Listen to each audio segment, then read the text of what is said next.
మరి అంబేద్కర్ ఒక్కటి సరిపోడా అన్న ఆదర్శంగా తీసుకొని ఆయన మాటలను ఆయన రాసిన బుక్కులను చదవడానికి, ఇంకా మీరు ముందుకు సాగడానికి ఇంకో కొత్త నాయకుడు రావాలా? అంబేద్కర్ చెప్పిన సిద్ధాంతం ఏదైతుందో మీకు మీరే కొట్టాడాలి, మీకు మీరే పోరాటం చేసుకోవాలి. కుల రక్కసిపై యుద్ధం మొదలు పెట్టకుంటే హక్కులు ఇచ్చి పెట్టినా సాధించుకోమని చెప్పిండు. కానీ మీలో మీరే కొట్టుకోండ్రి, దళితుల్లో దళితులే కొట్టుకోండ్రి, మోచీలు మాదిగలు కొట్టుకోండ్రి, మాలలు మోచీలు కొట్టుకోమని అంబేద్కర్ చెప్పిండా? చెప్పలేదు కదా. మరి ఇప్పుడు మీరు ఏం చేస్తా ఉన్నారు? మేము ఇయ్యాలా, మేము కొట్టుకుంటలేము. మా వాట కొట్లాట అనరా అన్న? మేము కొట్లాడతలేము. కొట్లాట అంటే మేము హింస మార్గం పోతలేము, లేకపోతే ఇంకోళ్ళని కత్తులు పట్టుకొని మేము తిరుగుతలేము. బైరి వెంకటేశంకు కార్పొరేషన్ చైర్మన్ పదవి దక్కలేదు, అందుకే ఈ విషయాన్ని తెర ముందుకు తీసుకొచ్చి కొట్లాడుతూ ఉన్నాడని వినిపిస్తుంది. ఇవాళ కార్పొరేషన్ అనే పదం ఎట్లొచ్చింది? మా కులాలకు అన్యాయం జరుగుతుంది. గతంలో జరిగినటువంటి ఉమ్మడి కార్పొరేషన్ ద్వారా మీకు అన్యాయం అంటే ఎక్కడ జరుగుతుందన్న? అన్యాయం అన్యాయం అంటున్నారు. ఇప్పుడు ఇంటర్వ్యూ మొదలుపెట్టి 2 నిమిషాలు కాలేదు, 5 సార్లు అన్నారు అన్యాయం అని. అన్యాయం ఎక్కడ జరుగుతున్నది? మేము కూడా కోరుతున్నది అదే కదా. ఇలా ఉన్నది 2 కులాలే లేవు కదా, 59 కులాలు ఉన్నాయి. 57 కులాలు అన్యాయానికి గురవుతున్నాయి. ఎవరి వల్ల? దళితులంతా ఒకటే అని వింటాం అన్న, మళ్ళీ దళితుల్లో మీరు మేము కూడా ఉన్నదా? ఈ దళితులందరూ కూడా హోమోజీనియస్ కాదు, ఒకటి కాదు. ఇప్పుడు ఈ దళితుల్లో ఉన్న ఉపకులాలు కుక్కల కంటే నక్కల కంటే హీనమా? ఇప్పుడు అదే రకంగా చూస్తున్నటువంటి పరిస్థితి. అంటే ఇప్పుడు ఇదంతా కూడా కేవలం ఉపకులాల కోసమే, కానీ బైరి వెంకటేశం గారి రాజకీయ లబ్ధి కోసం అయితే కాదు. నమస్తే, నేను మీ సింహాద్రి. మనతోటి ఎస్సీ ఉపకులాల హక్కుల పోరాట సమితి జాతీయ అధ్యక్షులు బైరి వెంకటేశం గారు ఉన్నారు. అన్నను వెల్కమ్ చేద్దాం. అన్న నమస్తే. నమస్తే అన్న. మక్కి మొదలు పెడదాం. మంచిది. మక్కి అంటే ఇక్కడ ఇంటర్వ్యూ ఎట్లయితే ఉంటుందో తర్వాత అది అట్లే టెలికాస్ట్ అవుతుంది. తర్వాత తమ్ముడు ఇది కొంచెం నెగిటివ్ అవుతట్టుంది, ఇబ్బంది అవుతట్టుంది, కాంట్రవర్సీ అవుతట్టుంది, ఎడిటింగ్ చేయి కట్ చేయి అంటే మాత్రం కుదరదు. ఇక్కడ ఏదైతే ఉంటుందో అట్లనే మక్కికి ఉంటుంది. మీరు ఎట్లన్నా అడగండి, మా సమాధానం మేము చెప్తాం. రెడీ కదా? మంచిది. సరే అన్న, ఇప్పుడు సంతోషంగా ఉన్నారా? ఎస్సీ వర్గీకరణ జరిగింది కదా. ఎస్సీ వర్గీకరణ ఒక తీర్పు అయితే అనుకూలంగా వచ్చింది. మాకు మాకు పూర్తిగా జరిగి మాకు న్యాయం జరిగేంత వరకు మాకు ఆ సంతోషం ఉండదు. ఇప్పుడు మాదిగలే మాకు ముందు ఉన్న శాతం అంతా మాదిగలకే కావాలని అంటున్నారు కదా. ఇప్పుడు మాకు అందేది ఎక్కడ? మా వాటా మాకు దక్కేదాకా మా పోరాటం ఉంటుంది. అప్పుడే మేము సంతోషంగా ఉంటాం. ఎస్సీ వర్గీకరణ జరిగితే మీకు లాభం జరిగినట్టు కదా. ఎస్సీ వర్గీకరణ జరగాలి, మేము అనుకునే విధంగా సామాజిక న్యాయం జరిగే విధంగా జరగాలని అంటున్నాం. కాబట్టి అది పూర్తి స్థాయిలో అంటే ఇప్పుడు జరగబోయేది సామాజిక న్యాయం కాదంటారు. ఇప్పుడు వాళ్ళు ఏమంటున్నారు అంటే, ఒక సామాజిక వర్గం, మాదిగ సామాజిక వర్గం గతంలో జరిగినటువంటి ఎస్సీ వర్గీకరణ ఏదైతే జరిగిందో 2000 నుంచి 2004 మధ్యలో సేమ్ అదే యాజ్ టీజ్గా అదే జరగాలని అంటున్నారు. అట్లా జరిగితే మాకు అన్యాయం జరుగుతుంది అని అంటున్నాం మేము. అంటే మీకు ఎట్లా జరిగితే న్యాయం జరుగుతుంది? మరి మా వర్గాలు ఎంతమంది ఉన్నారు, మా వెనుకబాటుతనం ఎట్లా ఉన్నది అనేటువంటిది ఇప్పుడు మళ్ళీ కునగణన జనగణన చేసిన తర్వాత మా వాటా మాకు కేటాయిస్తే, ఇన్ని రోజులు మేమైతే కోల్పోయినామో సుప్రీంకోర్టు యాజ్ టీజ్గా ఏం చెప్పిందో గది అమలు చేయమని అంటున్నాం మేము. అంటే ఇప్పుడు అట్లా చేస్తే తప్ప మీకు న్యాయం జరగదు. అంటే ఇదంతా నిజంగానే అంటున్నారా, లేకపోతే లోపల ఇంకేదైనా పెట్టుకొని ఈ రకంగా ఈ ఉపకులాల అంశాన్ని తెర మీదకి తీసుకొచ్చిండ్రా? ఇవాళ వచ్చింది డిమాండ్ కాదు. ఇవాళ కోర్టు చెప్పిన అంశాన్ని పర్టికులర్గా ఇప్పుడు మీలాంటి జర్నలిస్టులు కానీ లేకపోతే మేధావులు కానీ క్షుణ్ణంగా దాన్ని చదివి అర్థం చేసుకోవాలి. ఇవాళ సుప్రీంకోర్టు మాలాంటి కులాలకు అన్యాయం జరగద్దు, కొన్నేళ్ల తర్వాత ఈ అన్యాయాన్ని అంతా కూడా గుర్తించి స్టడీ చేసి ఒక తీర్పునైతే ఇచ్చిండ్రు. దాంట్లో ఇంకా మళ్ళా ఈ అన్యాయం అనేటువంటిది జరగద్దు. దళితులు అంటేనే అన్యాయానికి గురైన వాళ్ళు, ఇందులో కూడా అన్యాయానికి గురవుతున్న వర్గాలు ఉన్నారు కాబట్టి వాళ్లకు న్యాయం జరగాలనే విధంగా సుప్రీంకోర్టు తీర్పు ఇచ్చింది. మేము కూడా ఆ సుప్రీంకోర్టు తీర్పును ఆహ్వానిస్తున్నాము. అది ఏదైతుందో మీరు అన్నట్టుగా మక్కి దాన్ని అమలు చేయాలని మేము కోరుతున్నాం. దాంట్లో మళ్ళా మా బలం ఎక్కువ లేకపోతే మా వాయిస్ ఎక్కువ అనేటువంటిది మళ్ళా మాకు అన్యాయం చేయాలని చూస్తే మాత్రం నిజంగా మాకు అన్యాయమే జరుగుతుంది. అట్లా జరగదు అనేది. మీకు అన్యాయం అంటే ఎక్కడ జరుగుతుందన్న? అన్యాయం అంటున్నారు. ఇప్పుడు ఇంటర్వ్యూ మొదలుపెట్టి 2 నిమిషాలు కాలేదు, 5 సార్లు అన్నారు అన్యాయం అని. అన్యాయం ఎక్కడ జరుగుతున్నది? ఇక్కడ అన్యాయం జరుగుతున్న వాళ్ళ కోసమే వర్గీకరణ. నిజంగా అన్యాయం ఎవరికి జరుగుతుంది చెప్పండి. నేను చెప్తాను. ఇప్పుడు వర్గీకరణ అనేటువంటిది ఏంది? ఆల్రెడీ దళితులుగా ఈ రాష్ట్రంలో 59 కులాలు ఉన్నాయి. 59 కులాలకు గతంలో జనాభా రేషియో తీసుకొని 1950 ప్రకారంగా 15% ఇచ్చిండ్రు. ఉమ్, సో ఇచ్చిన తర్వాత ఇందులో కూడా అన్యాయం జరుగుతుందనే కదా వర్గీకరణ చేయాలనేది. ఇవాళ మాది నేను అనకపోయినా కానీ ఇలా మాదిగలు అంటున్నారు కదా మాకు అన్యాయం జరుగుతూ ఉన్నది. ఎవరికి ఎక్కడి నుంచి అన్యాయం జరిగింది? మాల వర్గం నుంచి మాకు అన్యాయం జరుగుతున్నదని అన్నారు కదా. అని వాళ్ళు అన్నారు. దానికోసమే వర్గీకరణ చేయాలన్నారు కదా. చేయాలన్నారు. ఇప్పుడు మేము కూడా కోరుతున్నది అదే కదా. ఇలా ఉన్నది 2 కులాలే లేవు కదా, 59 కులాలు ఉన్నాయి. 57 కులాలు అన్యాయానికి గురవుతున్నాయి. ఎవరి వల్ల? ఈ 2 కులాల వల్ల అన్యాయం జరుగుతుంది ఈ కాబట్టి 2 మా వాటా కులాల వల్ల మాకు మళ్ళా ఇంకా మిగతా 57 కులాలకు అన్యాయం అన్యాయం జరుగుతుంది. జరుగుతూ ఉన్నది. ఆ, అందుకనే వర్గీకరణ కావాలంటున్నాం. 2 కులాల కోసం పంచాయతీ కాదు ఇది. ఉమ్, వెనుకబడ్డ వర్గాలను ముందుకు తీసుకురావడం కోసమే వర్గీకరణ. కోర్టు కూడా అదే చెప్పింది కాబట్టి గదాన్నే ఇంప్లిమెంటేషన్ చేయమని ప్రభుత్వాన్ని కోరుతున్నాం. అంటే ఇప్పుడు మాదిగలకు ఒక 12% రిజర్వేషన్ కల్పిస్తే ఆ మాదిగల కింద ఉన్న ప్రతి ఉపకులాలందరికీ కూడా ఉపకులాలని పిలువబడితే వాళ్ళందరికీ కూడా మాదిగల- న్యాయం జరుగుతాయి కదా. మాదిగల కింద ఉన్న కులాలు అనేది ఉండదు. ఇలా 59 కులాలు షెడ్యూల్డ్ క్యాస్ట్లో పెట్టినరు. ఉమ్, ఎవరైతే వివక్షతకు అణచివేతకు గురైనరో వాళ్ళందరినీ షెడ్యూల్లో పెట్టినరు 59 కులాలు. ఉమ్, ఇందులో మాదిగల కింద కులాలు, మాలల కింద కులాలు అనేది ఏముండదు. అందరు కూడా కులాలే. ఉమ్, ఉపకులాలు అనేటువంటి ఉండదు. అన్నీ కూడా క్యాస్ట్. ఉమ్, కాబట్టి ఆ కులాలుగా గుర్తించకుండా గతంలో జరిగిన వర్గీకరణలు ఏదైతే ఉండదో ఏబిసిడి కేటగరైజేషన్ చేసినరో అందులో బి వర్గంలో ఉన్నటువంటి మాదిగతో పాటు మిగతా 18 కులాలు ఉన్నాయి. ఉమ్. ఆ 18 ఆ కులాల్లో 18 కులాలు మీ వర్గం ఉన్నదా? మా వర్గం కూడా ఉన్నది. మీ వర్గం మళ్ళా కూడా 18 కులాల్లోనే ఉన్నది. ఉన్నది. మిగతా సిలో ఉన్నటువంటి మాలలతో పాటు ఇంకో 24 కులాలు ఉన్నాయి. ఉమ్, సో ఈ బిలో ఉన్న మాదిగలు కానీ సిలో ఉన్న మాలలు కానీ ఈ 2 వర్గాల్లో ఉన్నటువంటి మిగతా కులాలను వాళ్ళ ఉపకులాలుగా వీళ్ళు ప్రచారం చేసుకున్నారు తప్పితే ఎవరు కూడా ఉపకులాలం కాదు. అందుకనే ఈ 2 కూడా సంఖ్యాపరంగా బలంగా ఉన్నటువంటి కులాలు. అది వాస్తవం. సో కాబట్టి ఈ కులాలకు సంబంధించినటువంటి అంటే మిగతా కులాలు విద్యా ఉద్యోగ పరంగా తర్వాత సామాజిక చైతన్యం పరంగా వెనుకబడ్డ కులాలు. ఈ కులాలను ఈ 2 కులాలు అనేటువంటి 2 గ్రూపుల్లో ఉన్నటువంటి కులాలు వాళ్ళ అవకాశాలను కూడా వీళ్ళే గుంజుకొని ఉమ్, వీళ్ళ వల్ల అణచివేతకు అన్యాయానికి గురైనరు కాబట్టి ఈ కులాలకు సపరేట్ కేటగరైజేషన్ చేయాలనేది మేము డిమాండ్ మా యొక్క డిమాండ్ చేస్తూ ఉన్నాం. కోర్టు చెప్పిన దాని ప్రకారంగా గతంలో చేసినట్టు కాకుండా అది అశాస్త్రీయంగా జరిగింది కాబట్టి శాస్త్రీయంగా నిరుపేదలు ఎవరైతున్నాడో పూటకు లేని కులాలు ఎవరైతే ఉన్నారో వాళ్ళందరూ ముందుగా గుర్తించి వాళ్లకు ఇన్ని రోజులు అన్యాయానికి గురవుతున్నటువంటి కారణంగా వాళ్ళకు ఆల్రెడీ లబ్ధి పొందినటువంటి కులాల కంటే ఎక్కువ పర్సెంటేజ్ ఇవ్వాలి. ఉమ్, ఇలా దళితులకు ఇచ్చే రిజర్వేషన్లు జనాభా ప్రకారం ఇచ్చినవి కావు. ఉమ్, మా జనాభా దామాషా ప్రకారం ఇవ్వాలనేది కాదు. ఎవరైతే వివక్షతకు గురవుతున్నారో వాళ్ళ కోసం కేటాయించినటువంటి రిజర్వేషన్లు. కాబట్టి వివక్షతకు గురైనటువంటి కులాలకు ఇన్ని రోజులు 78 ఏళ్ళుగా మా ఫలాలు కోల్పోయినాం కాబట్టి మాకు ఎక్కువ శాతం ఇవ్వాలని మేము కోరుతున్నాం. సరే మీరు కోరుతున్నారు, ఇంతవరకు బాగానే ఉందన్న. ఇప్పుడు మీరు ఏబిసిడిలో చెప్పినరు మీది మోచి సామాజిక వర్గానికి చెందినవారు మీరు. ఆ మోచి ఎందులో ఉన్నది? మోచి అనేటువంటిది బి వర్గంలో ఉంది. బి వర్గంలో ఉన్నది. ఇప్పుడు మీరే చెప్తా ఉన్నారు బి వర్గానికి ఎక్కువ న్యాయం జరగబోతా ఉన్నదా ఈ వర్గీకరణ వల్ల? ఇక్కడ ఓపెన్ గా చెప్పండి. నా క్వశ్చన్ ఏంటంటే ఓపెన్గా ఏబిసిడిలో ఏ ఏ ఏ దేనికి ఎక్కువ న్యాయం జరగబోతా ఉన్నది ఏబిసిడి వర్గీకరణ వల్ల? ఫస్ట్ క్వశ్చన్ ఇది, దానికి మాత్రం ఆన్సర్ చెప్పండి. మీరు కరెక్ట్. ఏబిసిడి ఇప్పుడున్న అంటే వాళ్ళు అనుకునే విధంగా చేసిన కేటగిరైజేషన్ చేయాలనుకుంటే బి వర్గానికి ఎక్కువ మేజర్గా బెనిఫిట్ జరిగే అవకాశం బి వర్గానికి ఎక్కువ మేజర్ గా బెనిఫిట్ జరిగే పరిస్థితులు అవకాశాలు ఉన్నాయి. మీరు ఆ బి వర్గంలోనే ఉన్నారు. ఇంకా మరి మీకు ఇబ్బంది నొప్పి ఇంకెక్కడ వచ్చింది?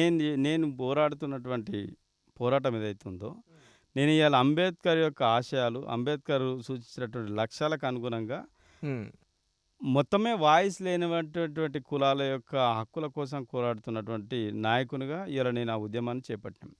ఇలా నా ఒక్కరిని బాగుపడితే నా కులం ఒక్కటి బాగుపడితే నేను ఒక్కరిని బాగుపడితే ఇలా అందరికీ న్యాయం జరిగినట్టు కాదు. కాబట్టి నాలాగా బాధపడే కులాలు చాలామంది కూడా ఈ మాలమాదిగల చేత అణచివేతకు గురవుతున్న కులాలు. బట్ ఇదంతా కూడా ఇటువంటి డైలాగులన్నీ కూడా సినిమాల్లో చెప్పడానికి చాలా బాగుంటాయి అన్న. రియాలిటీ లైఫ్లో చూసుకుంటే దాని వెనక అసలు నిజం వేరే ఉంటుంది. ఇప్పుడు మీరు ఏమంటా ఉన్నారు, నాకు న్యాయం జరిగినా నేను లబ్ధి పొందినా నాకు సరిపోదు, అన్యాయానికి గురైన వాళ్ళ కోసం కొట్లాడాలని మీరు చెప్తా ఉన్నారు. బట్ వాస్తవానికి బయట వినిపిస్తుంది ఏంటంటే బైరి వెంకటేశంకు కార్పొరేషన్ చైర్మన్ పదవి దక్కలేదు, అందుకే ఈ విషయాన్ని తెర ముందుకు తీసుకొచ్చి కొట్లాడుతూ ఉన్నాడని వినిపిస్తుంది. ఇవాళ కార్పొరేషన్ అనే పదం ఎట్లొచ్చింది? మా కులాలకు అన్యాయం జరుగుతుంది. గతంలో జరిగినటువంటి ఉమ్మడి కార్పొరేషన్ ద్వారా ఈ మిగతా కులాలకు ఒక మొత్తం 100%లో 7% అంటే ఇలా 93% ఈ 2 కులాలే ఎత్తుకపోయారు. మిగతా కులాలకు అన్యాయం జరుగుతలేనటువంటి మేము రోడ్డెక్కి ఇలా ఇందిరా పార్క్ కాడ అనేక కులాలను ఇలా ఊరు పేరు లేనటువంటి అంటే వాళ్ళ గొంతు లేనటువంటి కులాలను అందరినీ కూడా మేము ఏకం చేసి తీసుకొచ్చి ఇలా కొట్లాడితే ఇలా కార్పొరేషన్ ఇవ్వాలనేటువంటిది ఇలా కాంగ్రెస్ పార్టీ మేనిఫెస్టోలో పెట్టించినాం. ఇలా ఇన్ని రోజుల వరకు ఈ కులాల ఉనికిని గుర్తింపునే ఇలా ముందుకు తీసుకురానటువంటి ప్రభుత్వాలు కానీ కులాలు కానీ ఇలా ఒక కార్పొరేషన్ ద్వారా ఏర్పాటు చేస్తామనేటువంటిది మేనిఫెస్టోలో అనౌన్స్ చేయించేటువంటి పరిస్థితి ఎట్లా వచ్చింది? మా పోరాటం వల్లనే సార్ ఆబ్వియస్లీ మీ పోరాటం వల్లనే వచ్చింది, మేము యాక్సెప్ట్ చేస్తాం. ఇప్పుడు ఏ పోరాటానికైనా కొంత టైం పడుతుంది. అసలు మేనిఫెస్టోలోనే లేనిది ఇప్పుడు మీ పోరాటం వల్ల మేనిఫెస్టోలోకి వచ్చింది. రేపు అన్న రోజు అది నిజంగా అమలులోకి వస్తుందేమో, అవును కొంతవరకు వెయిట్ చేస్తే సరిపోతుంది కదా. ఖచ్చితంగా ఇంకెప్పుడు వస్తుంది? ఇలా మేము డిమాండ్ చేసినాం కాబట్టి. ఇప్పుడు ఎస్సీ వర్గీకరణ ఊరికే అయిందా? 30 ఏండ్లు అలుపెరుగని పోరాటం చేస్తే జరిగింది. అవును, ఈ 30 ఏండ్ల పోరాటంలో మా కులాల పాత్ర కూడా ఉన్నది. మా కులాల పాత్ర ప్రధానంగా ఉన్నది. ఈ కులాలు కాకపోతే ఇవన్నీ ఈ ఒక బలవంతులు ఉరికేటువంటి ఒక గుంపులో మా కులాల ఉనికిని చూపుకోలేకపోయినాం. మా కులాల గురించి చెప్పే నాయకులు మీరు బలహీనులని ఒప్పుకుంటున్నారు. ఖచ్చితంగా. ఇప్పుడు బలహీనులు అని అంటే ఇలా అణచివేతకు గురవుతున్నటువంటి కులాలుగా మా బలం లేదని కాదు. మాకు ఇలా చైతన్యం తీసుకొచ్చేటువంటి ఒక గొంతు, మాకు ఒక దిశానిర్దేశం చేసేటువంటి ఒక నాయకులు లేకపోవడం వల్ల ఇలా ఖచ్చితంగా ఎవరో ఒకరిని నమ్ముకోవాల్సి వస్తుంది. అందులో భాగంగా ఇలా మాలమాదిగ కులాల ఉద్యమాల్లో మేము కూడా పాల్గొన్నాం. మా హక్కులు కూడా ఇలా అంబేద్కర్ చెప్పినట్టుగా అన్ని దళితులకు అందే ఫలాలలో మాకు కూడా మా వాట రావాలని మేము కూడా కొట్లాడినాం. అంటే బాగానే ఉందన్న. ఇప్పుడు మీరు అంటున్నారు ఒక దిశానిర్దేశం చేసే ఒక నాయకుడు లేక ఈ రకంగా వెనుకబడిపోయినాం అంటున్నారు. నాకు తెలిసినంత వరకు ఎవరైతే దళితులు కాబడ్డారో, దళితులని పిలువబడుతున్నారో, ఎవరైతే దళితులైనరో వాళ్ళందరికీ కూడా అసలైన ఒకే ఒక నాయకుడు అంబేద్కర్ అని చెప్పుకుంటారు. మరి అంబేద్కర్ ఒక్కటి సరిపోడా అన్న ఆదర్శంగా తీసుకొని ఆయన మాటలను, ఆయన రాసిన బుక్కులను చదవడానికి, ఇంకా మీరు ముందుకు సాగడానికి ఇంకో కొత్త నాయకుడు రావాలా? ఇప్పుడు మేము అదే చేస్తున్నాం. ఇలా ఏ నాయకుని పట్టుకొని నమ్మినా కానీ ఇలా ఏదో రాజకీయ పార్టీకి అమ్ముడుపోయే పరిస్థితి ఉన్నది. కాబట్టి అంబేద్కర్ చెప్పిన సిద్ధాంతం ఏదైతుందో మీకు మీరే కొట్లాడాలి, మీకు మీరే పోరాటం చేసుకోవాలి. నేను ఆల్రెడీ హక్కులు ఇచ్చిపెట్టినా దాన్ని సాధించుకోమని చెప్పారు. కాబట్టి మేము హక్కులు ఇచ్చిపెట్టినా సాధించుకోమని చెప్పిండు. కానీ మీలో మీరే కొట్టుకోండ్రి, దళితుల్లో దళితులే కొట్టుకోండ్రి, మోచీలు మాదిగలు కొట్టుకోండ్రి, మాలలు మోచీలు కొట్టుకోమని అంబేద్కర్ చెప్పిండా? చెప్పలేదు కదా. మరి ఇప్పుడు మీరు ఏం చేస్తా ఉన్నారు? మేము కొట్టుకుంటలేం. మా కొట్లాట అనరా? మేము కొట్లాడతలేం. మేము ఎవరికి కూడా ఖచ్చితంగా హక్కుల కోసం పోరాటం చేయాలి. పోరాటం చేయండి ఏది కూడా సాధించలేం. కాబట్టి దాన్ని కొట్లాట అనుకోవటం లాభం లేదు. ఇలా కొట్లాట అంటే మేము హింస మార్గం పోతలేము, లేకపోతే ఇంకోళ్ళని కత్తులు పట్టుకొని మేము తిరుగుతలేము. కాబట్టి మా హక్కుల కోసం అడగాలి ఖచ్చితంగా. ప్రభుత్వము ఇలా ఇచ్చే స్థానంలో ప్రభుత్వం ఉంటుంది. కాబట్టి మాకు ఏం కావాలనేటువంటిది అది అడిగే హక్కు మాకు ఉంటుంది. అది అంబేద్కర్ గారు చెప్పి. ఇప్పుడు మీరు కేవలం హక్కుల కోసం మాత్రమే కొట్లాడుతూ ఉన్నారు అంతే తప్ప మీకు ఇక ఈ యొక్క మందకృష్ణ మాదిగ పైన కావచ్చు, ప్రొఫెసర్ కాసిం పైన కావచ్చు, ఇంకా ఇతర వ్యక్తులు, ఈ దళిత సంఘాల పైన పోరాటం చేసిన నాయకులు ఎవరైతే ఉన్నారో వాళ్ళపైన మీకు ఎటువంటి కోపం లేదు? మాకెవరి మీద ఎందుకు కోపం ఉంటుందండి? మందకృష్ణ అయినా కానీ, ఇలా కాసిం అయినా కానీ, ఇంకే నాయకులైనా కానీ వాళ్ళ జాతి కోసం వాళ్ళు పోరాటం చేస్తున్నారు. మాకు అన్యాయం జరుగుతుందంటే మా జాతుల కోసం, మా ఉనికి కోసం మేము కొట్లాడుతూ ఉన్నాం. మా కులాల యొక్క గుర్తింపు కోసం, మా కులాల యొక్క ఫలాల కోసం మేము కొట్లాడవలసిన పరిస్థితి. ఇప్పుడు ఇంకొక నాయకుని దగ్గర పోయి మా గురించి మీరు కొట్లాడానంటే ఎంతవరకు చెప్పాలో అంతవరకు చెప్తారు. కానీ మేజర్గా ఫలాలు అందే కాడ వాళ్ళ కులాల కోసమే వాళ్ళు మాట్లాడతారు. కాబట్టి ఈ పరిస్థితి ఇప్పటివరకు లేదు. కాబట్టి మా కులాల కోసం మాట్లాడడానికే మేము. అసలు దళితులంతా ఒకటే అని వింటాం అన్న, మళ్ళీ దళితుల్లో మీరు మేము కూడా ఉన్నదా? అది ఒకప్పుడు ఉండే. ఇలా దళితులుగా ఇప్పుడు కోర్టు కూడా అదే చెప్పింది. ఈ దళితులందరూ కూడా హోమోజీనియస్ కాదు, ఒకటి కాదు. దళితులందరూ కూడా హెట్రోజీనియస్. అంటే వీళ్ళందరూ కూడా ప్రతి కులం అందరూ కూడా విభిన్న సంస్కృతి, విభిన్న ఆచారాలు, విభిన్న వ్యవహారాలు ఉంటాయి. కాబట్టి ఒక కులానికి సారూప్యత ఉండదు. కానీ ఉమ్మడిగా ఉండేటువంటి లక్షణం ఏంటంటే అంటరానితనము, వివక్షత. ఇది ఏ రూపంలో ఉండొచ్చు. ఈ ఒక కులానికి ఒక రకంగా ఉంటాం, ఇంకో కులానికి ఇంకో రకంగా ఉంటాం. దాని క్రైటీరియా తీసుకొని దళితులుగా పెట్టారు. కానీ దళిత కులాలన్నీ కూడా ఒకటే రకం కాదు. సో ఈ మొన్న మందకృష్ణ వారికి కూడా అదే చెప్పిండు. ఢిల్లీలో కూడా సుప్రీంకోర్టు తీర్పు వచ్చిన తర్వాత నేను మాదిగల కోసం పోరాడినా, నేను మాదిగ నాయకుడిని, మిగతా మాల మాదిగల మధ్యనే మాకు వ్యత్యాసం ఉన్నప్పుడు మిగతా కులాలతోటి మాకు ఎందుకు వ్యత్యాసం ఉండదు? మాతోటి డక్కలోళ్ళు ఎట్లా సమానం ఎట్లా అవుతారు, మాతోటి మోచోళ్ళు ఎట్లా సమానం అవుతారు, మాతోటి చిందోళ్ళు ఎట్లా అవుతారని చెప్పేసి వాళ్ళే చెప్పిండ్రు. మేము కూడా అదే కోరుకుంటున్నాం కదా, మీరు వేరు మేము వేరు.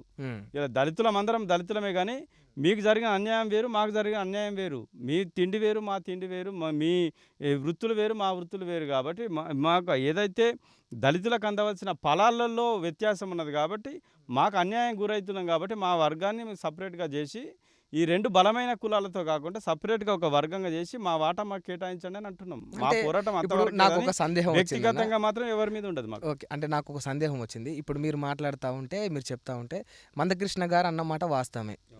మాదిగలు మోచీలు మాదిగలు వేరు వేరు సపరేట్ అన్నారు.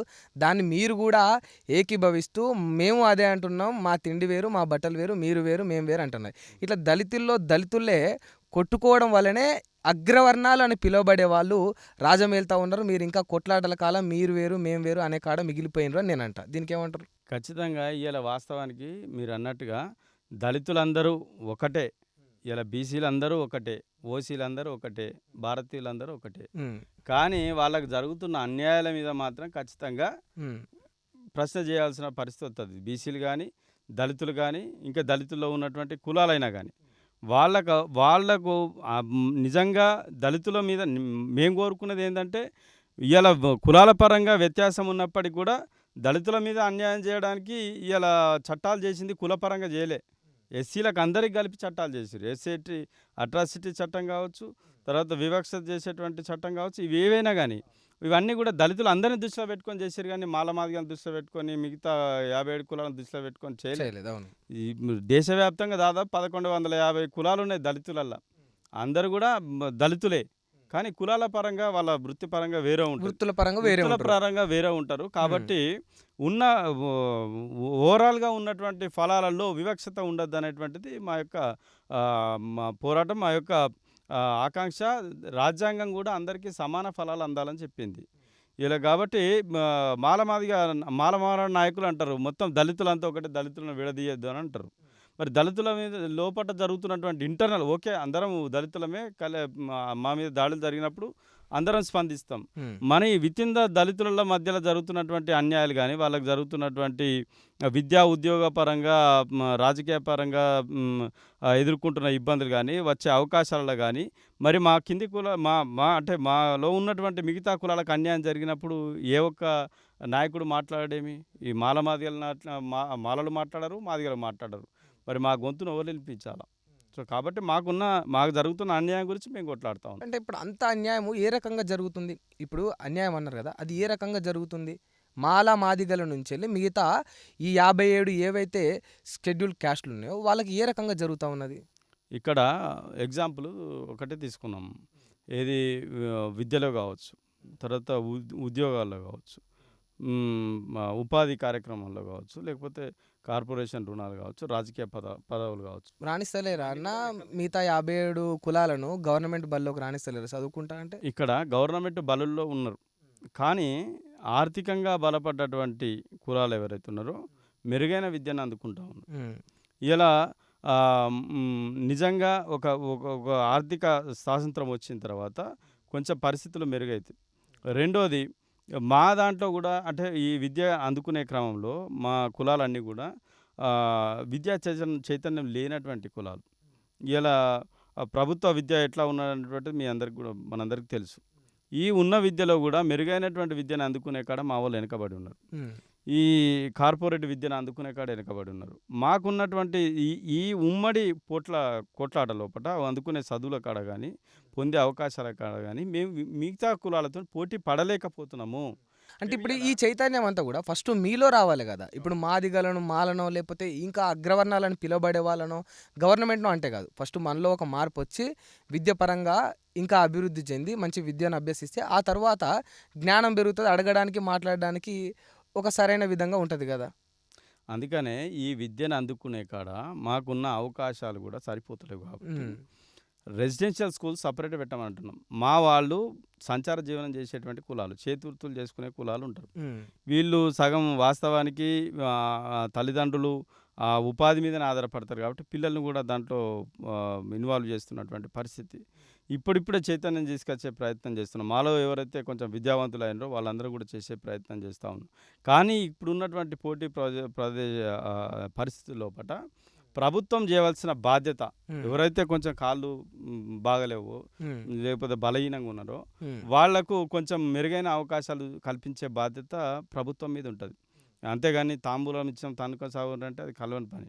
ప్రభుత్వం చేయవలసిన పని ఎందుకు అడుగుతున్నాం అంటే, మాకు విద్యలో వెనుకబడి ఉన్నాం కాబట్టి విద్యకు సంబంధించిన అవకాశాలు సపరేట్ కల్పియండి. అదే చట్టమే ఏం చెప్తుంది, 25% బలహీన దళితులకు ప్రైవేట్ కార్పొరేట్ స్కూల్స్లో కూడా అవకాశం ఇవ్వమని అన్నది. ఇలా ప్రైవేట్ స్కూళ్ళను మేము ఎంకరేజ్ చేయాలని కాదు, ఇలా ఆ మెరుగైనటువంటి విద్య అందాలంటే వాళ్ళకు కొంత పర్సంటేజ్ ఇవ్వమని చెప్పింది. అందులో కూడా మాకు 15% ఇవ్వమని చెప్పేసి మేము అంటూ ఉన్నాం. మా పిల్లలు చదువుకోవడానికి ఇలా వేల రూపాయలు, లక్షల రూపాయలు పెట్టి ఉన్నతమైనటువంటి నాణ్యమైన విద్యను అందుకునే పరిస్థితి లేదు. కాబట్టి మాకు అవకాశాలు కల్పించాలని చెప్పేసి ఆ బాధ్యత ప్రభుత్వం దగ్గర ఉన్నది కాబట్టి ప్రభుత్వాన్ని అడుగుతున్నాం. మేము ఇంకొక కులాలకు సంబంధించిన వాళ్ళు ఎందుకు ఇవన్నీ కూడా మీరు తీసుకుంటున్నారు అనేటువంటిది అని అంటే, ఇవాళ ఎగ్జాంపుల్ ఇంతకుముందు మనం అనుకున్నట్టుగా దళిత బంధు కార్యక్రమం ఉన్నది, మొన్న పోయిన ప్రభుత్వంలో చేసుకున్నాము. మరి ఒక నియోజకవర్గానికి 100 యూనిట్లు వస్తే ఈ 100లో మా కులాలలో ఒక కులానికి ఒక 20 మందో 10 మందో 30 మందో ఒక గ్రామంలోనో ఒక మండలంలో ఉంటే, ఇలా వందల సంఖ్యలో వాళ్ళుంటే, ఈ 2 కులాలు ఉంటే, ఈ మా కులాలలో రాజకీయ చైతన్యం లేనటువంటి ఈ కులాలకు కాదని ఇలా వాళ్ళు ఇచ్చేటువంటి రాజకీయ నాయకులు కూడా వాళ్ళని ఇచ్చే పరిస్థితి లేదు. వాళ్ళు కూడా మమ్మల్ని దగ్గర రానిచ్చేటువంటి, మీకు ఇలా మాకే సరిపోతారు, ఇలా 100 మంది ఉన్నాం మేము, ఇలా మీ 100 మంది ఉన్నా మీకే ఎడిస్తాం అనేటువంటి పరిస్థితి ఇలా అక్కడ ఉన్నది. కాబట్టి అదే మా వాటా మాకు కేటాయించినట్లయితే మాకు వచ్చేటువంటి 100నో 10 అందులో మా కులాలందరం కూడా తీసుకునేటువంటి అవకాశం ఉంటుంది. ఇలా వాళ్ళతోని బహిరంగ కొట్లాడేటువంటి పరిస్థితి అనేటువంటి తీసుకురావద్దు. కాబట్టి ఇప్పుడు ఈ రాజకీయ పార్టీలు కూడా లేకపోతే ప్రభుత్వాలు మీకు ఇచ్చేసిన ఎవడు బలం ఉంటే వాడే తన్నుకోండి అంటే కూడా కరెక్ట్ కాదు. కాబట్టి ఎవరి వాటా వాళ్ళకి ఇచ్చినట్టయితే అందరికీ అవకాశాలు దక్కే అవకాశం ఉంటుంది. అంటే వాటా అంటే మీకు ఎంత శాతం కావాలి? ఖచ్చితంగా ఇప్పుడు ప్రభుత్వ లెక్కల ప్రకారంగా ఇప్పుడు ఏదైతే కేసీఆర్ ప్రభుత్వం గత 2014 చేసిన సమగ్ర కుటుంబ సర్వే ప్రకారంగా 15 లక్షల చిల్లర జనం ఇక్కడ ఈ రాష్ట్రంలో ఉన్నారు. మొత్తం 64 లక్షలలో ఇది దళితుల జనాభా ఉంటే 64 లక్షలలో 15 లక్షల మంది ఈరోజు ఉపకులాలు అనేటువంటి 57 కులాలు ఇక్కడ మనకు కనిపిస్తున్నటువంటి పరిస్థితి. ఇక్కడ అదేవిధంగా మాల సామాజిక వర్గం సంబంధించి మనకు ప్రభుత్వ లెక్కలు తీసుకుంటే 14,35,613 మంది మాల సామాజిక వర్గం నుంచి ఉన్నారు. మాదిగ సామాజిక వర్గం నుంచి 34,87,000 మంది ఉన్నారు. 34,87,000 అంటే మొత్తం జనాభాలో 9.4% మాదిగలు ఉంటే 3.89% మాలలు ఉన్నారు, 4.12% ఉపకులాలు ఉన్నారు. మిగతా ఈ 57 కులాలు ఉన్నారు, 4.12% ఉన్నారు. అయితే ఇప్పుడు అంటే ఇది కూడా సరే 57 కులాలు ఉపకులాలు ఉన్నాయి, ఈ మాదిగలు ఇంతమంది ఉన్నారు, మాలలు ఇంతమంది ఉన్నారు. మీరు ఏమంటా ఉన్నారు, ఇప్పుడు ఈ ఉపకులాలందరికీ ఎవరైతే ఉపకులాలు అని చెప్పబడతా ఉన్నారు, 57 కులాలన్నీ కూడా ఒక దగ్గర కలిపి వాళ్ళకు ప్రత్యేకంగా ఒక రిజర్వేషన్ కల్పించమని అడుగుతా ఉన్నారు. ఎస్, ఎగ్జాక్ట్లీ ఇదే కదా వాస్తవం, అబ్సల్యూట్గా.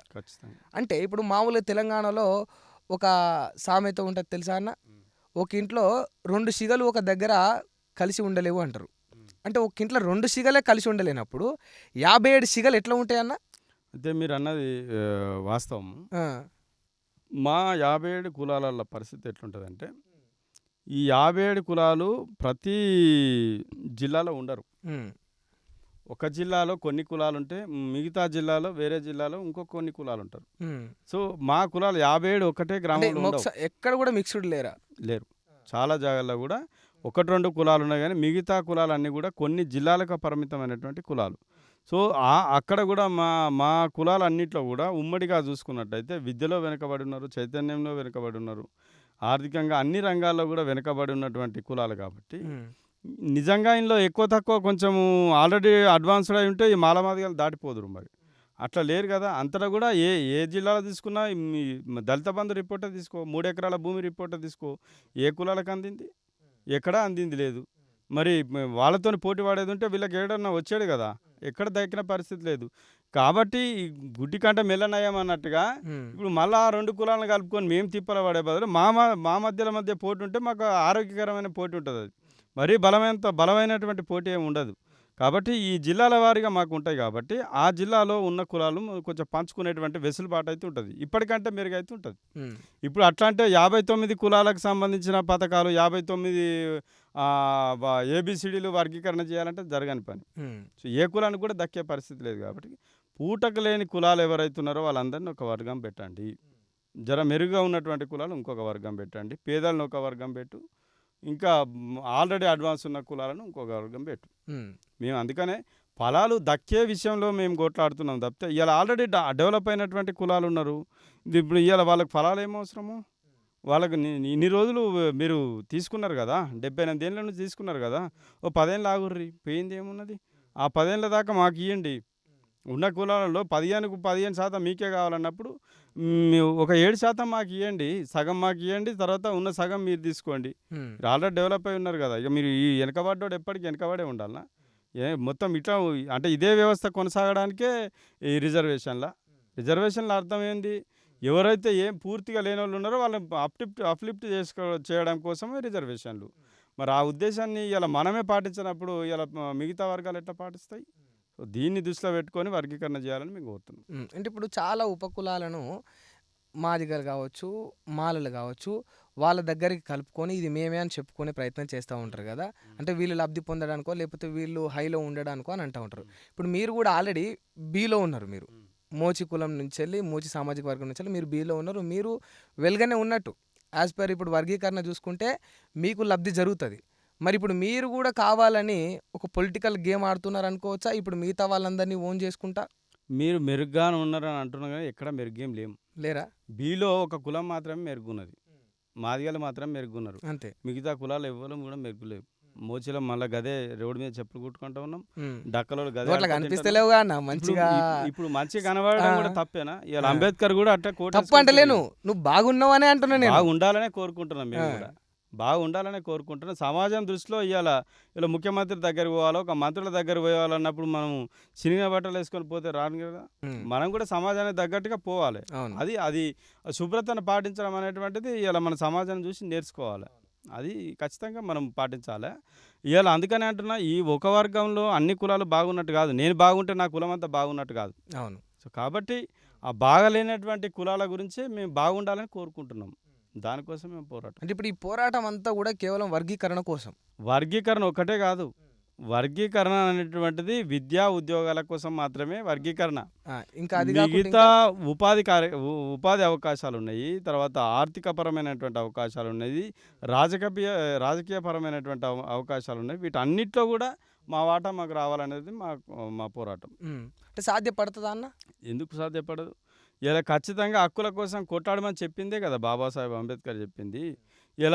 ఇలా ప్రభుత్వం చేయవలసిన బాధ్యతను చేయమని మేము గుర్తు చేస్తున్నాం. ప్రభుత్వం ఏం చేయాలో అట్టడుగు వర్గాలు ఉన్న వాళ్ళకి అవకాశాలు ఇవ్వాలి.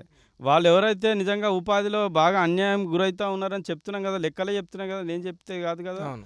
ఈ ఉమ్మడి కార్పొరేషన్ ద్వారా ఏది నష్టపోయింది మిగతా 57 కులాలే కదా. మరి వాళ్ళ ముందుకు తీసుకురావాలంటే ఖచ్చితంగా వాళ్ళకు ఒక సపరేట్ సెక్షన్ పెట్టాలి కదా. అన్నప్పుడు కార్పొరేషన్ పెట్టమని అంటున్నాం. 3 కార్పొరేషన్లు పెట్టమన్నారు కదా. ఇలా మాలలు తిన్నారని మాదిగలు ఏడవడం ఎందుకు, మాదిగలు తిన్నారని మాలలు ఏడవడం ఎందుకు? ఎవరి కార్పొరేషన్ వాళ్ళకి పెడితే అయిపోతుంది కదా. ఎవరి బుక్క వాళ్ళకి ఇస్తే వాళ్ళ తిండి వాళ్ళు తింటారు. అందులో ఇలా విడిపోయింది ఏం లేదు, అన్యాయానికి గురయ్యేది ఏం లేదు. ఇట్లా చేస్తేనే ఎవరి వాట వాళ్ళు తింటారు. వాళ్ళ మీద వాళ్ళు ఏడవకుంటూ ఉంటారు. అంటే ఎవరి దాళ్ళకు అప్పుడు అందుతుంది అని అంతది. అప్పుడు కూడా అందరూ సమాన స్థాయికి వస్తే మనం అందరం ఒకటే భయ అని చెప్పేసి కొట్లాడే అవకాశం కూడా ఉంటుంది. అంటే సరే అన్న, మరి మీరు ఇన్ని చెప్తున్నారు కానీ మరి కాసిం గారు పాపం వాళ్ళు ఉపకులాలు 1% కూడా లేరు, వాళ్ళకు 1% ఎంతో కొంత అరాకొర న్యాయం చేస్తే అయిపోతుంది అనే విధంగా మాట్లాడుతూ ఉన్నాడు. మరి మీరేమో మేము ఇంత శాతం ఉన్నాం, మాకు ఇంత న్యాయం జరగాలి, ఇన్నేళ్ళ నుంచి మాకు అన్యాయం జరుగుతుందని అంటున్నారు. మరి మీరు జూటా మాటలు చెప్తా ఉన్నారా, వారు చెప్తా ఉన్నారా? ఇలా కాసిం గారు ఒక విద్యావంతులు, మాదిగ సామాజిక వర్గం నుంచి వచ్చిన ఒక ప్రొఫెసర్ అయ్యండి ఆయన. ఓకే, దాన్ని మనం ఆహ్వానిస్తాం, అని గౌరవిస్తాం. కానీ వారు కూడా పాపం ఈ ఉపకులాలకు గొంతు లేనోళ్ళు, ఆ! వాళ్ళు మా ఏంది మాకు మాతాడ అడక తినేటోళ్ళు, ఆ! మా కింద ఉండేటోళ్ళు అనే టైప్‌లా ఉపకులాలు, ఆ! మాకు ఆశ్రిత కులాలు, మా తోక కులాలు అనుకుంటా ఇయాల ఒక దళితులమై ఉండి కూడా ఇంకా దళిత కులాలని కించపరిచే విధంగా మాట్లాడడం అనేటువంటిది కరెక్ట్ కాదు. హ్మ్. ఇది 1% కూడా లేదు అని ఏ రకంగా చెప్తున్నారు వాళ్ళు? ఏ జనాభా లెక్కల ప్రకారం చెప్తున్నారు? ఇలా మా కులాల మీద హ్మ్, ఉన్న ఏది సమాచారం గానీ, మా మా కులాలకు సంబంధించిన నేపథ్యం గానీ, మా కులాలను అడిగితే తెలుస్తది. ఇలా నువ్వు ఏది 2011 జనాభా లెక్కల ప్రకారంగా 1.91% మిగతా 57 కులాలు ఉన్నారు. ఉన్నారు. ఇలా 9% మా మాదిగలున్నారు. హ్మ్. ఈ అదే 2011 జనాభా లెక్కల 11 ప్రకారం. 11 లెక్కల ప్రకారం. ప్రకారంగా. హ్మ్. అదే మాల సామాజిక వర్గానికి సంబంధించినోళ్ళు ఇలా 4.3% ఉన్నారు. మరి ఇప్పుడేమో మాట్లాడుతున్నారు అంటే ఇప్పుడు మాకు ఆ 9% మేము 9% ఉన్నాం గానీ, ఇప్పుడు 12% అయినాం మేము. మాకు 12% ఇయ్యాలని జెప్పేసి అంటారు. హ్మ్. మరి 2011లో 1.9% ఉన్నటువంటి ఉపకులాలనే మా వెనుకబడ్డ కులాలు ఇదే సమగ్ర కుటుంబ సర్వే ప్రకారంగా 4.12% ఉన్నారు. హ్మ్. మరి వారి లెక్కల ప్రకారమే ఇప్పుడు తీసుకున్న ప్రజెంట్ డేటా ప్రకారంగా 4.12% ఉన్నారు. మీరు మీకైతేనేమో జనాభా పెరిగిందని చెప్పేసి మీకు 12% ఇయ్యాలని అంటారు. మాకైతేనేమో 4% పెరిగినా గానీ గతంలో ఉన్న 1% తీసుకోవాలని అంటారు. ఇదెక్కడి న్యాయం? మరి మీరన్నా లెక్కలు చూడాలి గదా! ఇలా మీ దగ్గర గూడా సమాచారం ఉండాలి గదా! మీరు బట్టగాల్చి మీదేసి ఇంకా అణచివేతకు గురైనోడిని ఇంకింత ఎక్కువగా అణచివేయాలని ఎందుకు చూస్తున్నారు? హ్మ్. అంటే ఇప్పుడు మరి కోర్టు చెప్పింది ఈ విధంగా. మరి ఇప్పుడు అదే విధంగా అంటే సారీ కాసిం గారు చెప్పారు ఈ విధంగా. మరి అదే విధంగా అమలయ్యే పరిస్థితి ఉన్నదా? అంటే కోర్టు చెప్పింది కొంత డిఫరెన్స్‌గా అనిపిస్తా ఉన్నది. కోర్ట్ ఏం చెప్పిందండి అంటే హ్మ్. ప్రజెంట్ సమాచారం డేటా ఆధారంగా కులాల వర్గీకరణ చేయండి అని చెప్పింది. ఇందులో గూడా ఏదైతే విద్యా, ఆర్థిక, సామాజికంగా వెనుకబడ్డ వర్గాలు ఎవరైతే ఉన్నారో, రాజకీయంగా వెనుకబడ్డ వర్గాలు ఎవరైతే ఉన్నారో, వాళ్ళని గుర్తించి హై ప్రియారిటీ ఇయ్యాలని చెప్పింది. హ్మ్. వాళ్ళకు ఎక్కువ శాతం ఇయ్యాలనేది ఉద్దేశం. అంటే అణచబడ్డ వాళ్ళకు ఒక ముద్ద ఎక్కువ ఇయ్యాలనేటువంటిది కోర్టు చెప్పిన ఉద్దేశం.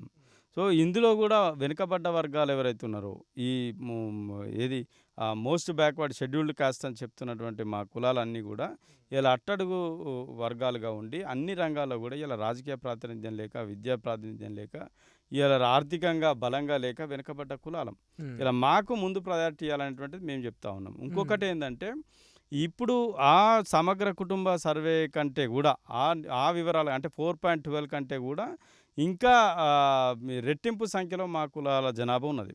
మాకున్న సమాచారం, మాకున్నటువంటి కులాల యొక్క జనాభా నిష్పత్తిని మేము సేకరించిన విధంగా. కాబట్టి ఇలా జనాభా లెక్కల ప్రకారంగా చూసుకుందామని అన్నా గానీ ఆ కులాల లెక్క తేలాలి. హ్మ్. లెక్క తేలాలంటే మళ్ళీ మన కులగణన చేయాలి. ఇలా కులగణన చేస్తే తప్పేంది? మీకొచ్చినటువంటి తొందరేంది? ఇలా నిజంగా చెప్తా ఉన్నాము. ఇలా ఈ దేశంలో, ఈ రాష్ట్రంలో ఉన్నటువంటి పశువులకు లెక్క ఉన్నది. ఒక కుక్కలకు లెక్క ఉన్నది. మిగతా పులులకు లెక్క ఉన్నది. క్రూర మృగాలకు లెక్క ఉన్నది. పక్షులకు లెక్క ఉన్నది. గానీ దళితుల్లో ఉన్నటువంటి కులాలకు లెక్క తీస్తే మీకొచ్చిన ఇబ్బంది ఏమున్నది? అంటే ఇప్పుడు ఈ దళితుల్లో ఉన్న ఉపకులాలు కుక్కల కంటే, నక్కల కంటే హీనమా? ఇప్పుడు అదే రకంగా చూస్తున్నటువంటి పరిస్థితి. ఇలా మా కులాల యొక్క ఉనికినే లేకుండా చేసినటువంటి పరిస్థితి. ఇయాల దళితులంటేనే ఆత్మగౌరవంతోనే బతికేవాళ్ళం. ఈ ఈ ఆత్మగౌరవంతో కూడినటువంటి ఇయాల సామాజిక గౌరవాన్ని కోరుకుంటా ఉన్నాము. సో, కాబట్టి ఈ ఆత్మగౌరవం అనేటువంటిది ఒక మాలమాదికలకే కాదు. ఇందులో ఉన్నటువంటి అన్ని కులాలకు కూడా వర్తిస్తనేటువంటి విషయం ఈ 2 కులాలు గుర్తించాలి. ఖచ్చితంగా మా కులాల ఈ వాటా ఎంతో ఉన్నదనేటువంటిది సంఖ్య తేలాలి.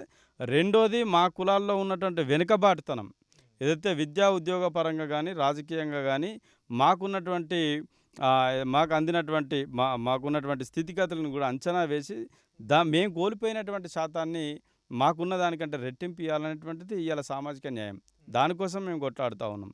ఇయాల కులగణన చేస్తే తప్పేమున్నది? ఇయాల బీసీలు ఇయాల కులగణన చేయాలని చెప్పేసి అని అంటా ఉన్నారు. ప్రభుత్వం కూడా దానికి కార్యాచరణ చేస్తూ ఉన్నది. ఈ బీసీ కులగణన చేసిన తర్వాతనే స్థానిక సంస్థల ఎన్నికలకు పోతామని అంటున్నారు. ఉమ్, అంటే దళితుల కంటే ఎక్కువ శాతంలో ఉన్నటువంటి బీసీల కులగణనే చేస్తున్నప్పుడు ఎస్సీల కులగణన చేస్తే తప్పేంది? ఇవాళ 30 సంవత్సరాలుగా మనం ఆగుతా ఉన్నాము. ఇవాళ మళ్ళా ఈ 3 నెలలు ఆగి మన కులగణన ఎస్సీలలో కులగణన చేస్తే తప్పేమున్నది? ఎస్సీ కులగణనకు మీరు ఎందుకు డిమాండ్ చేస్తలేరు?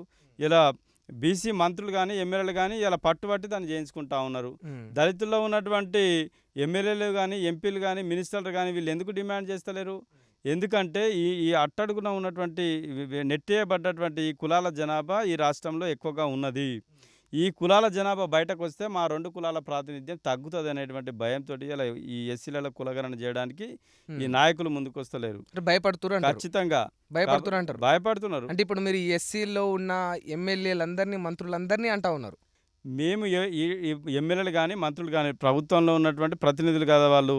ఇవాళ మేము ఇవాళ బీసీలుగా కోరుకుంటున్నటువంటి బీసీ సమాజానికి బీసీలో ఉన్నటువంటి ప్రజాప్రతినిధులు మద్దతు ఇస్తలేరా? అవును.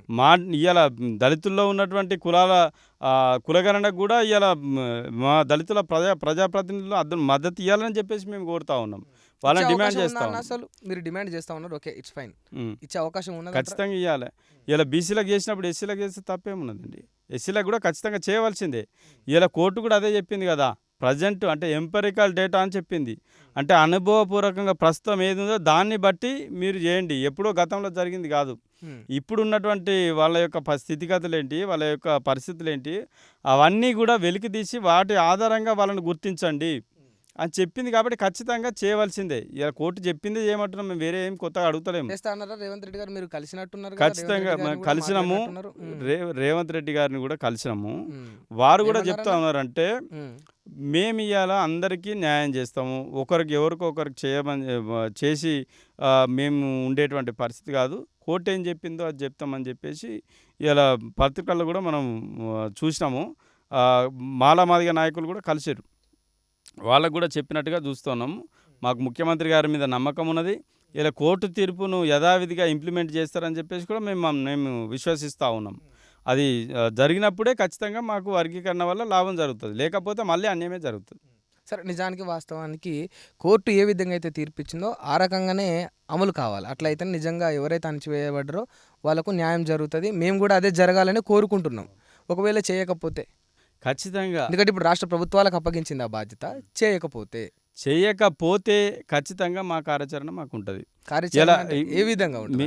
మా పోరాటం ఇలా ఖచ్చితంగా ఇలా మా రాష్ట్ర ప్రభుత్వం కూడా ఏది ముఖ్యమంత్రి గారు సుప్రీంకోర్టు తీర్పు వచ్చిన వెంటనే ఎస్సీ వర్గీకరణ మేము అమలు చేస్తాము, మా రాష్ట్రంలోనే ముందుగాల చేస్తామని చెప్పారు వాళ్ళు. చేస్తామన్నప్పుడు మాకు ఆ విశ్వాసం ఉన్నది. ఇలా చేస్తామంటే ఎట్లా చేయాలా? సుప్రీంకోర్టులో చెప్పింది చేస్తామని చెప్పారు కదా. సుప్రీంకోర్టు చెప్పినట్టే చేయమని అంటున్నాం. వర్గీకరణ చేయడానికి డిసైడ్ అయింది కదా ముఖ్యమంత్రి గారు. చేసే క్రమంలో దానికి ఒక ప్రొసీజర్ ఉంటుంది. ప్రొసీజర్ ప్రకారంగా ఏ జనం ఎంత ఉందో తెలియాలి.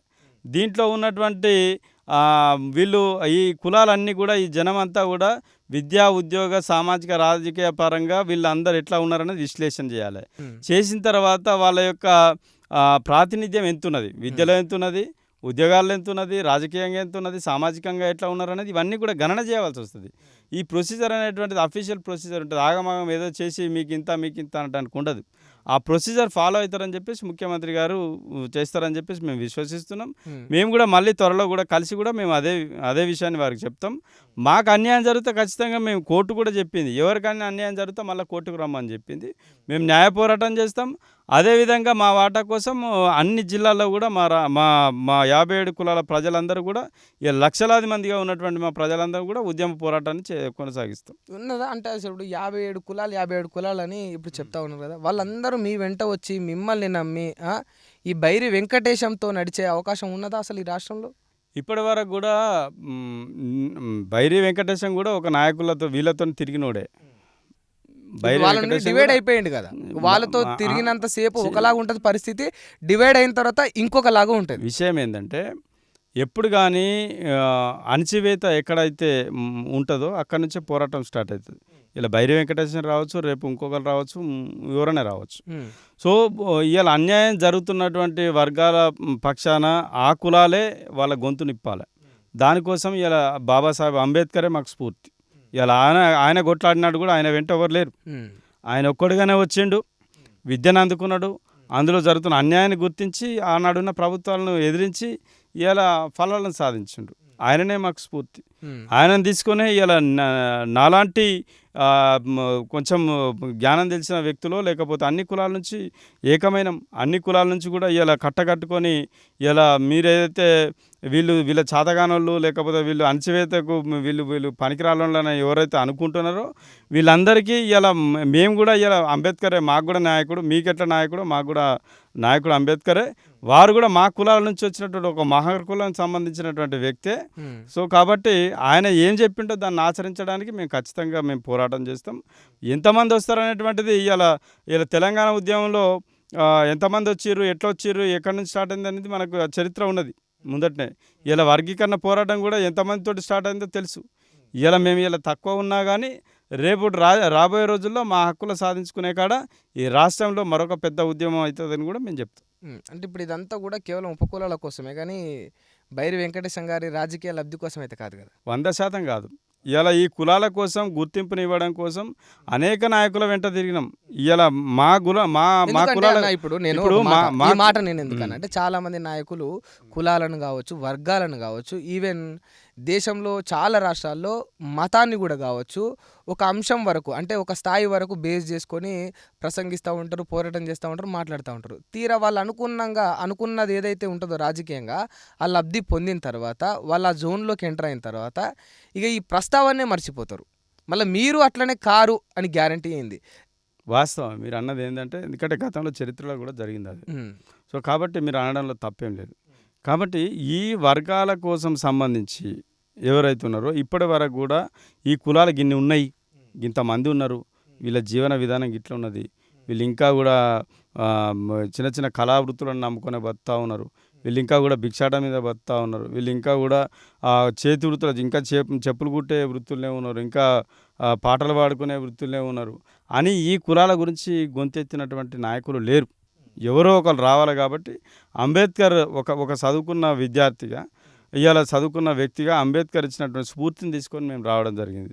ఖచ్చితంగా మా హక్కుల సాధన కోసం మా నాయకత్వం బలంగా రేపు రాబోయే రోజుల్లో కూడా ఈ కులాలన్నిటికీ కూడా అన్ని రంగాల్లో వాటా ఇవ్వడం కోసం, దక్కడం కోసం మా పోరాటం కొనసాగుతుందని మేము హామీస్తున్నాం. సరే అన్న, ఇప్పుడు ఫైనల్గా ఈ కులాలకు సంబంధించి, ఉపకులాలకు సంబంధించి ప్రస్తావన మీరు తెర మీదకి తీసుకొచ్చారు కదా, బైరి వెంకటేశం అంతిమం ఏంటిది ఈ ఉపకులాల పైన అంటే ఏం చెప్తారు? అంతిమంగా మా కులాలకు సంబంధించినటువంటి హక్కులన్నీ సాధించుకోవడమే మా అంతిమ లక్ష్యం. మనమేం 1000 ఏళ్ళు బతకం, 100 ఏళ్ళు కూడా బతకమో లేదో తెలియదు. ఉన్న సమయం లోపల 78 ఏళ్ళుగా ఈ కులాలలో అందరం కూడా అణచివేతకు గురైనాం. మనం ఉన్న కాలం లోపల ఈ అంబేద్కర్ గారు కూడా కొంతకాలం జీవించి వారు చేయవలసినదంతా కూడా ఈ జాతులకు చేసిపోయిండు. ఎవరం కూడా 1000 ఏళ్ళు ఉండం కాబట్టి ఉన్న దాంట్లో ఎప్పుడు కూడా బలమైన వర్గాలు బలహీన వర్గాలను అణచివేసే ప్రయత్నమే చేస్తాయి. ఆ అణచివేతకు గురైనటువంటి కులాల్లో వ్యక్తిగా మా కులాలకు అన్ని రంగాల్లో, విద్యా, ఉద్యోగ, ఉపాధి, రాజకీయ రంగాల్లో అన్ని కులాలకు అట్టడుగున ఉన్నటువంటి కులం సంబంధించినటువంటి వ్యక్తికి కూడా ఫలాలు అందించడానికి నా పోరాటం ఉంటుంది. సో బైరి వెంకటేశంతో ఇలా కలిసి వచ్చేటువంటి కులాలు కూడా ఇలా అన్ని కులాలకు అన్ని జిల్లాల్లో ప్రాధాన్యత దక్కాలనేది మా యొక్క లక్ష్యం. ఓకే అన్న, మీరు ఏదైతే నిజంగా ఎవరైతే నష్టపోతా ఉన్నారో, ఎవరైతే ఇబ్బందుల్లో ఉన్నారో, ఎవరైతే అణచివేతకు నిజంగా గురయ్యారో వాళ్ళకి న్యాయం జరగాలని కోరుకుంటున్నారో అది జరగాలని నేను మనస్ఫూర్తిగా వేడుకుంటున్నాను. Thank you. సరేనా, అంటే మరి ఇన్ని విషయాలు ప్రస్తావించారు, ఇంటర్వ్యూ ఇంతసేపు కొనసాగింది. చెప్పండి, అసలు నిజంగా మీరు చేస్తున్న ఈ పోరాటానికి అర్థం ఏంటి? అసలు మీ డిమాండ్స్ ఏంటి? ఈరోజు మనం అందరం కూడా ఇవాళ ఈ రాష్ట్రంలో వివిధ కులాల వర్గాలు ఉన్నాం. బీసీలు ఉన్నాం, ఎస్సీలము, ఎస్టీలు ఉన్నాం. ఇలా రాజ్యాంగం మన కులాలుగా గుర్తించింది వృత్తుల ఆధారంగా. ఇవాళ మీ కులం అని చెప్పుకోవడానికి మీకు ఏదైనా ధృవీకరణ పత్రం కావాలన్నా వద్దా? కావాలి. మీ కులానికి ఎవరు ఇస్తారు ధృవీకరణ పత్రం? ఎవరు ఇస్తారని? ఎంఆర్ఓ ఇస్తారు. సాధారణంగా ఎంఆర్ఓ ఇస్తారు. అంటే అంటే అది ఉంటేనే కదా మీకు చదువుకోవడానికి కానీ, లేకపోతే ఇంకేదైనా ప్రభుత్వ లబ్ధి పొందాలన్నా కానీ, ఏదైనా కానీ కులపత్రం అనేది నీ ఉనికిని నువ్వు చాటుకోవాలంటే కులపత్రం కావాలి కదా. కావాలి. మరి అదే మా కులాల వరకు వచ్చే వరకల్లా ఆర్డీఓ ఇవ్వాలి. కొన్ని కులాలకేమో కలెక్టర్ కూడా ఇవ్వాలి. మీకు ఎంఆర్ఓ ఇస్తలేడనే కదా మా కొట్లాట. ఇలా మా కులం అని చెప్పుకోవడానికి అవసరమైనటువంటి కులపత్రం ఇచ్చే కాడనే వివక్షతను ఎదుర్కొంటా ఉన్నాము. హ్మ్. ఇలా మా కులం అయ్యా ఇది అని చెప్పేసి ఆర్డీఓ ఆఫీస్ చుట్టూ తిరగలేక ఇలా చెప్పులు అరిగిపోయేదాకా ఇలా వాళ్ళ అరుగుల మీద కూర్చున్నా కానీ మమ్మల్ని పట్టించుకునే పరిస్థితి లేదు. ఇది అటువంటి పరిస్థితుల్లో మా కులాలు ఇంకా ఉండాలన్నా హ్మ్. అంటే ప్రభుత్వము ఇలా దీనికి ఏం కోట్లు ఖర్చు పెట్టవలసిన అవసరం లేదు. మా కులాలను గుర్తించి మా పత్రాలు మాకు ఇవ్వడానికి ఉన్నటువంటి ఇబ్బంది ఏమున్నది? దీన్ని అడ్డుకుంటున్నది ఎవరు? హ్మ్. సో కాబట్టి మాకు వెంటనే దళితులందరికీ కూడా ఒకటే అధికారి ద్వారా ధృవీకరించాలి. ఎవరికైనా మాలమాదిగలకైనా ఎంక్వైరీ చేసే ఇవ్వాలి, మిగతా కులాలకైనా ఎంక్వైరీ చేసే ఇవ్వాలి. ఎవరైనా కానీ ప్రభుత్వ అధికారే ఇవ్వాలి. అదేదో ఎక్కడనో ఉండే ఆర్డీఓ ద్వారానో ఎక్కడనో ఉండే కలెక్టర్ ద్వారానో ఇచ్చి ఆయనకు ఒక మా కులపత్రాలు ఇచ్చే పనే ఉంటుందా? వేరేది ఉండదా? అవును. ఆర్డీఓలు కలెక్టర్లకు హ్మ్. అదే మండల పరిధిలో ఉండేటువంటి అందరికి అందుబాటులో ఉంటే తహసీల్దార్ ఉన్నాడు కదా, హ్మ్. అవును. ఆయనకు కూడా ప్రభుత్వ అధికారి, ఆయనకు కూడా గైడ్ లైన్స్ ఉంటాయి కదా. అవును. మరి ఆయన ద్వారా ఇస్తే తప్పేంది అంటున్నాను. హ్మ్. దాన్ని ఎందుకు నానబెడుతున్నారు? ఈ విషయం మీద ముఖ్యమంత్రి గారికి మంత్రులకు గతంలో ఎన్నోసార్లు కంప్లైంట్ చేసినాం. అందరికి కూడా మాలమాదిగలకు ఎట్లా ఇస్తారో మిగతా 57 కులాలందరికీ కూడా తహసీల్దారే సర్టిఫికేట్ ఇవ్వాలి. హ్మ్. ఇప్పుడు ఇది లేక చాలా పథకాలు పొందలేక ఇబ్బంది పడుతున్నాము. మీరు అన్నట్టుగా ఒక స్కూల్లోకి పోవాలంటే కుల సర్టిఫికేట్ ఉండాలి, వానికి స్కాలర్షిప్ అదో ఇదో రావాలంటే. అవును. నీకు సర్టిఫికేట్ ఇచ్చే కాడనే లేకపోవడం వల్ల వాళ్ళు విద్యకు దూరం అవుతున్నారు, ప్రభుత్వ పథకాలకు దూరం అవుతూ ఉన్నారు, రాజకీయ అవకాశాలు కోల్పోతూ ఉన్నారు. ఇన్ని నష్టాలకు కారణం కులపత్రాలే. కాబట్టి మాకు ఫస్ట్ తహసీల్దార్ ద్వారా సర్టిఫికేట్ ఇవ్వాలనేటువంటిది ఒక ప్రధానమైనటువంటి డిమాండ్. ఓకే. ఇంకా రెండో విషయంకి వచ్చేవరకు మా డెవలప్మెంట్ మాకు ఇంపార్టెంట్ కదా. మా ఇప్పటి వరకు అవకాశాలు కోల్పోయినాం కదా. మా దాంట్లో ఇప్పుడు ఈ కులపత్రాలు లేకనో చదువుకోకనో అందరూ కూడా నిరుద్యోగులు అయ్యిండ్రు కదా. ఇప్పుడు చేసుకుందామంటే కుల వృత్తులు కూడా లేవు కదా. ఏదో ఒక పని చేసుకోవాలంటే మా వాళ్ళకి అందరికీ ఈ లోన్లు అనేటువంటి రావాలి కదా. ఈ లోన్లల్లో కూడా ఇప్పుడు ఉమ్మడి కార్పొరేషన్ ద్వారా ఈ 2 కులాల వాళ్ళే లాబింగ్ చేసి వాళ్ళే పైరవీలు చేసుకున్నారు. మా కులాలకు ఇలా దరఖాస్తు పెట్టుకున్నాడు తెలియదా, పెట్టుకున్నా కానీ అక్కడ దాకా రావాయి. సో కాబట్టి వాళ్ళతో పోటీ పడే పరిస్థితి లేదు. కాబట్టి ప్రభుత్వం ఏదైతే హామీ ఇచ్చిందో మేనిఫెస్టోలో వెంటనే సపరేట్ కార్పొరేషన్ ఏర్పాటు చేయాలి. ఇంకా ఈ వృత్తుల దీంట్లోనే అంటే ఏదో ఒక పని చేసుకున్న నిరుద్యోగులే కాకుండా కళావృత్తులనే నమ్ముకున్నటువంటి పేదలు ఉన్నారు మా కులాలల్లో. ఓకే. ఇలా సంగీత అంటే ఏ కళాకారులు, రకంగా కళావృత్తులు అంటే? కళావృత్తులు అంటే ఇప్పుడు మా చిందు యక్షగాన కళాకారులు ఉన్నారు, మా ఒలేదాసరి కళాకారులు ఉన్నారు, హ్మ్.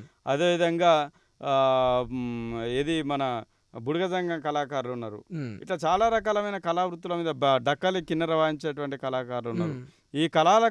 వీరి యొక్క కళలను గుర్తించాలి ప్రభుత్వము. ఆ పురాణ గాథలను చెప్పేటువంటి మన తెలంగాణ అంటేనే సంస్కృతులకు నిలయం. ఆ సంస్కృతిని వారసత్వంగా మిగతా దాన్ని కాపాడుకోవాలంటే వాటికి ఒక సపరేట్గా అవకాశాలు కల్పించే విధంగా ఒక డెవలప్మెంట్ బోర్డు ఏర్పాటు చేయాలి. చేతి వృత్తుల మీద ఆధారపడి పనిచేసేటువంటి మా మోచీలు ఉన్నారు, సంగారులు ఉన్నారు, దోర్లు ఉన్నారు, తర్వాత మాదిగల్లో కూడా కొంత వర్గాలు ఉన్నారు. వీటన్నిటిలో కూడా ఈ చెప్పుల లెదర్ ఇండస్ట్రీ మీద ఆధారపడేటువంటి ఈ వృత్తులలో అందరికీ ఎవరైతే ఉన్నారో గతంలో లిడ్ క్యాప్ అనేది ఉండే, లెదర్ ఇండస్ట్రీస్ కార్పొరేషన్ అంటే దాని ద్వారా చాలా వరకు ఇండస్ట్రీస్ కోసం గతంలో 1000 ఎకరాల భూములు అప్పుడు కేటాయించబడ్డాయి. ఇప్పుడు ఆ భూములన్నీ కూడా అన్యాక్రాంతం అవుతున్నాయి. సో కాబట్టి ఆ ఉన్న భూములలోనైనా కనీసం ఈ కులాలకు అవకాశాలు కల్పించాలి.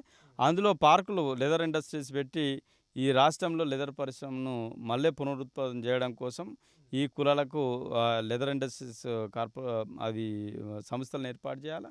అదేవిధంగా అంటే ఈ కులాలన్నింటినీ కూడా ఒక గొడుగు కిందికి తీసుకొచ్చి ట్రైబల్కి ఎట్లయితే ఐటీడీఏ లాంటి సంస్థలు ఉంటాయో ఈ కులాలకు ఈ వెనుకబడ్డ దళిత కులాలకు ఈ వివిధ వృత్తుల మీద ఆధారపడే ఈ కులాలకు సపరేట్ ఒక డెవలప్మెంట్ బోర్డు అనేటువంటిది ఏర్పాటు చేయాలి.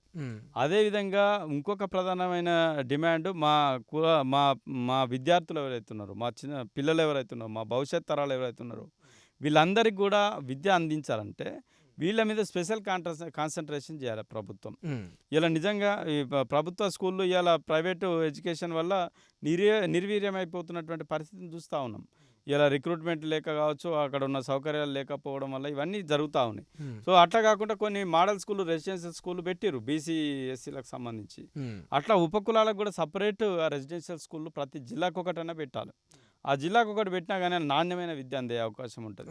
అదేవిధంగా ప్రైవేట్ స్కూల్స్లో కూడా ఆర్టీ యాక్ట్ ప్రకారంగా 25% సీట్లు దళితులకు కేటాయించాలి.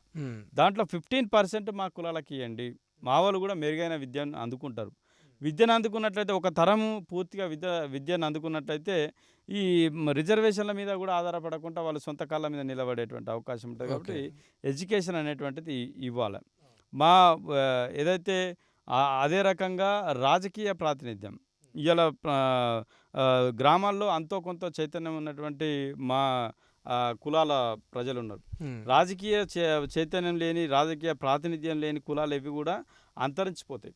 అది బాబాసాహెబ్ అంబేద్కర్ చెప్పిండు. ఏ అవకాశాలు అందుకున్నా కానీ రాజకీయాల ఇలా మనం ఉట్టుకోకున్నా కానీ రాజకీయాలు మన జీవితాల మీద ప్రభావం చేసేటువంటి పరిస్థితి ఉంటుంది. కాబట్టి రాజకీయ ప్రాతినిధ్యం అనేది కంపల్సరీ. అయితే ఈ రాజకీయ ప్రాతినిధ్యం అనేటువంటిది కంపల్సరీ కాబట్టి మాకు ఇవాళ దళితులకు ఇచ్చేటువంటి స్థానిక సంస్థల్లో ఎన్నికలు రాబోతూ ఉన్నాయి. కాబట్టి 7% మా కులాలకు కేటాయించాలని చెప్పేసి మేము కోరుతా ఉన్నాం. మాకు ఇచ్చే కాడ మా ప్రాతినిధ్యం ఎక్కడైతే ఉందో అక్కడ మాకు కేటాయించాలి. సో మళ్ళీ మేము ఇంకొకరిని అడుక్కొని లేకపోతే వాళ్ళ మీద ఆధారపడేటువంటి పరిస్థితి లేకుండా మా వాటా మాకు కేటాయించాలని చెప్పేసి మేము డిమాండ్ చేస్తున్నాం. ప్రధానంగా ఈ మా అభివృద్ధికి సంబంధించినటువంటి డిమాండ్స్, అదేవిధంగా ఎస్సీ వర్గీకరణలో కూడా 7% కేటాయించాలని మా యొక్క ప్రధానమైనటువంటి డిమాండ్. ఎందుకంటే మేము ఇలా సామాజిక ఆర్థికంగా వెనుకబాటుతనంతో పాటు ఇలా జనాభా పరంగా కూడా మేము ఇలా మేము 5% వరకు ఉన్నాం. కాబట్టి మేము కోల్పోయిన దానికి ఇలా మాకు ఒక ఉద్దీపనగా మాకున్నటువంటి అవకాశాలు పొందుకునే విధంగా 7% కేటాయించాలని చెప్పేసి మేము ప్రభుత్వాన్ని డిమాండ్ చేస్తూ ఉన్నాం.